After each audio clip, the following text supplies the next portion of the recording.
Every time you scroll through your feed and see another K-pop idol doing a dance challenge, you're witnessing the aftermath of one man's accidental revolution. Before 2020, these challenges didn't dominate the industry the way they do now. But then came a single release that changed everything, and the person behind it wasn't even trying to reinvent the promotional playbook. He was just trying to make a hit song. Woo Ji-ho didn't start his career in a sleek entertainment company building or a state-of-the-art recording studio. He started in the dingy underground clubs of Hongdae, performing under the name Naxio, which literally means doodle.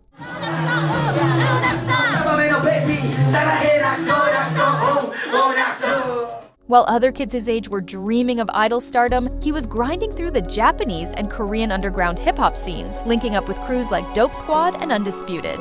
This wasn't glamorous work. These were spaces where real rappers earned their stripes, where authenticity mattered more than choreography, and where selling out was the ultimate sin. His path to the mainstream wasn't smooth. He auditioned for SM Entertainment and got rejected. In 2009, he tried debuting as part of a duo called Harmonix, but that went nowhere. Then, in 2011, something unexpected happened. He joined an idol group called Block B as the leader, despite being one of the youngest members. The underground scene he came from didn't take this well. Established rappers like Deep Flow and Ophelia openly criticized him, calling him a sellout. For someone who built his identity in the hip-hop underground, these accusations cut deep. But Ji-ho, now going by ZICO, wasn't about to back down. Block B's early days were a disaster. The group got caught in a massive controversy during a Thailand interview where their behavior was seen as disrespectful. Then came an even bigger problem. Their company, Stardom Entertainment, stopped paying them. The members sued, but they lost the case. For nearly a year, they were stuck in limbo, unable to release music, unable to promote, watching their careers slip away before they even started. Most groups would have disbanded right there, but ZICO had something to prove. Not just to the industry, but to everyone who said he sold out for nothing. He threw himself into producing. While other idol rappers were just following directions, ZICO was in the studio crafting the group's sound. He produced tracks like Nilili Mambo and Very Good, songs that didn't just chart well but actually saved Block B from becoming another forgotten rookie group. These weren't typical idol tracks. They had bite, they had edge, and they proved that maybe, just maybe, an underground rapper could survive in the idol world without losing himself completely. By 2014, ZICO felt confident enough to go solo. His first release, Tough Cookie, leaned heavily into his hip-hop roots.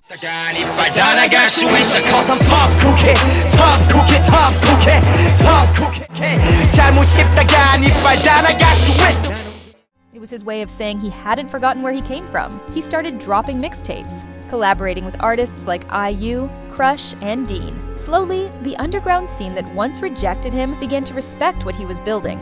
As he later explained, he just kept doing his thing and enjoying it, not trying to prove anything to anyone anymore. The validation came naturally. But ZICO was thinking bigger than just being a successful solo artist. In 2018, he made a move that shocked everyone. He refused to renew his contract with 7 Seasons, the company managing Block B. This wasn't just about money or creative differences. He wanted full control. In January 2019, he established his own label, KOZ Entertainment. The name stood for King of the Zungle, a nod to his roots and his ambition. At 26 years old, he became a CEO. Running a company as a young artist isn't easy, and ZICO knew he needed resources to compete with the major players. That's when Bang Si-hyuk, the mastermind behind BTS and HYBE, entered the picture. Bang saw something in ZICO that went beyond his music. He saw someone who understood the industry from every angle: artist, producer, and now businessman. In 2020, HYBE acquired KOZ Entertainment. But unlike typical acquisitions, ZICO maintained creative control. He had the backing of one of the biggest companies in K-pop while still being his own boss. It was the perfect setup. But what came next would change the industry in ways nobody predicted. January 13th, 2020, ZICO released Any Song, a track that seemed simple on the surface. Catchy hook, easy melody, nothing revolutionary about the production itself. But the rollout strategy was different. Days before the official release, ZICO posted videos on TikTok and Instagram. In these clips, he was dancing with Hwasa from Mamamoo and Chungha, 2 of the biggest female soloists in the industry.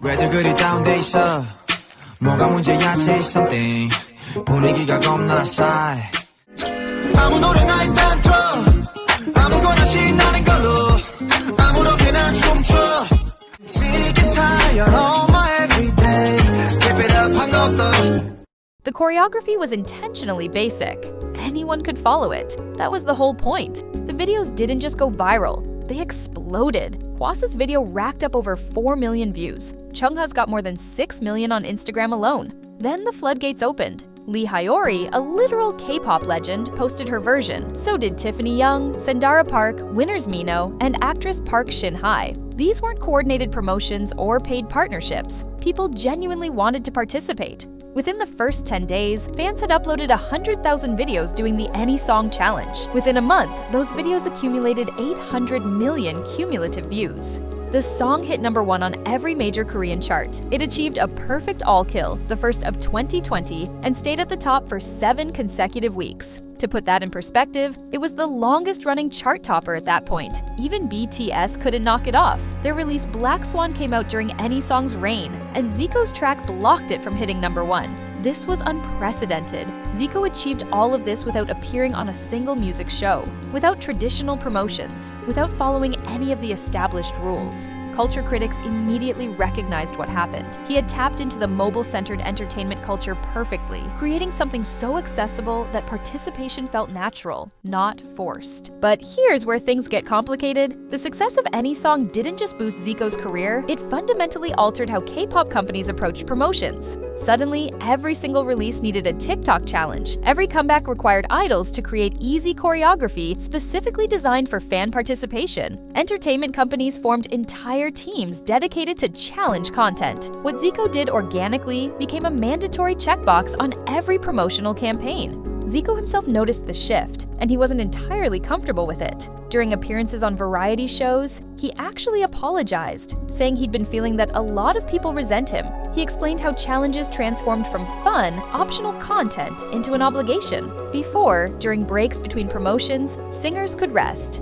Now, they had to learn each other's choreography, film challenges, and constantly create content. The spontaneity was gone. The fun was replaced with pressure. Netizens were split on who to blame. Some pointed fingers directly at ZICO for starting the trend. Others argued that the companies copying the strategy were the real problem. ZICO didn't force anyone to adopt his approach. He just showed what was possible, and the industry ran with it, squeezing every last drop of potential virality until the whole thing felt exhausting. But whether people blamed him or not, the reality remained. He had changed the game. ZICO didn't stop innovating. In 2023, Cause Entertainment debuted their first group, Boy Next Door, with ZICO serving as the main producer. He applied everything he learned, mixing his hip-hop sensibilities with idol group dynamics. Then, in 2024, he released Spot, featuring Blackpink's Jennie. We're not going home tonight, alright. Up and down, round and round, it's the spot, spot, spot, spot. Hey girl, where you at?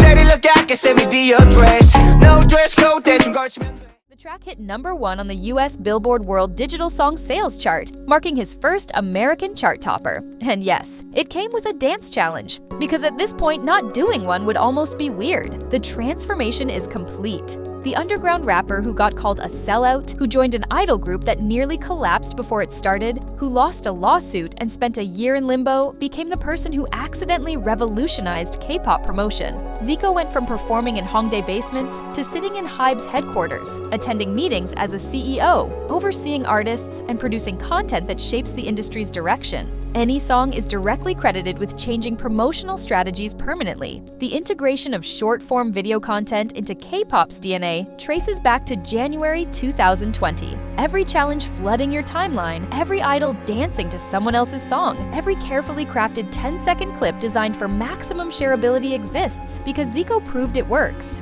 He didn't set out to create an industry standard, he just wanted his song to succeed. But that's often how revolutions happen. Someone tries something new, it works better than anyone expected, and suddenly the entire landscape shifts. ZICO now balances multiple roles. He's still an active artist releasing music, he's a producer crafting sounds for himself and others, he's a CEO managing a company under one of the most powerful umbrellas in entertainment, and he's the inadvertent architect of modern K-pop marketing, the man who hacked virality by recognizing something simple. People want to participate, not just watch. From nobody to trendsetter, from underground clubs to high boardrooms, from criticized sellout to industry innovator, the man who changed how K-pop promotes music didn't do it with a master plan or a corporate strategy. He did it by understanding what makes people engage, what makes them want to be part of something, and what makes content spread naturally. Every dance challenge you see is part of his legacy.